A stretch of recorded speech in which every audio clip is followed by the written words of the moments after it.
Today, if I can keep my phone far enough away, you can see all of me and a few trees. I wanted to talk to you about what we call the Tiki Hut philosophy.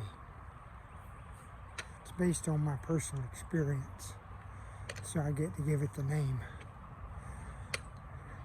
Many years ago, when my wife worked at the newspaper in Fort Pierce, the staff, for some occasion, I don't know if somebody was retiring or having a birthday or whatever, but they all decided to go over to the Tiki Hut in Fort Pierce, which is this lovely little waterfront bar and restaurant that, as the name implies, is a tiki hut. Have little plastic sheeting that they drop down when the weather's not very nice, but most of the time it's just open. Well, me being me, though I think most of the staff went there just to have drinks, but I decided I wanted to eat something, and for some reason, even though the Tiki Hut primarily has seafood, I noticed on the menu they had barbecue sandwiches. And even though there are plenty of good places in Fort Pierce to eat barbecue, I decided I'd order the sandwich. Well, it didn't make me sick, and it wasn't truly horrible, but it wasn't a very good barbecue sandwich.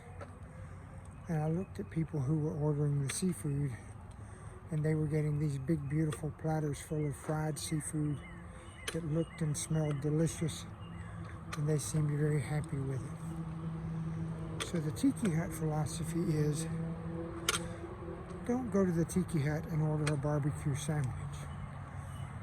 This doesn't just apply to food, it applies to life.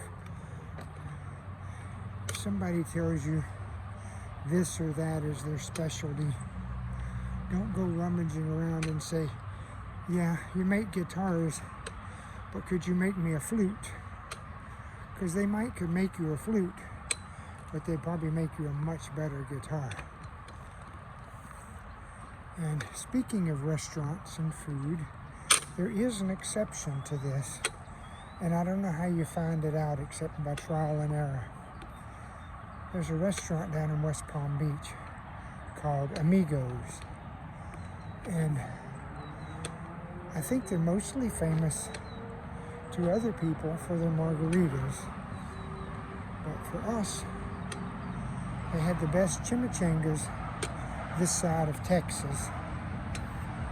And by the way, if you want a really good chimichanga, you need to go to Houston or the border region of Texas, because they kind of invented them there and they're still the best. But short of driving to Houston, Amigos has very good chimichangas. Except when we were going, at first our child was about 5 years old and had no interest in Mexican food and liked chicken nuggets and French fries wherever we went. One day the child did not finish their plate full of fries or nuggets, and I reached over and grabbed the last nugget and a few of the steak fries and found them to be almost as good as the chimichangas. Now, why a Mexican restaurant would have very good French fries and chicken nuggets, I don't know. But it does prove there is always an exception to every grand statement you can make, like, don't order barbecue at the Tiki Hut. That's my philosophy about food and life. And the next thing we're going to do is walk down to the bottom of the hill. So I'm going to turn the camera around so you can see that part of the road as you've never seen it before.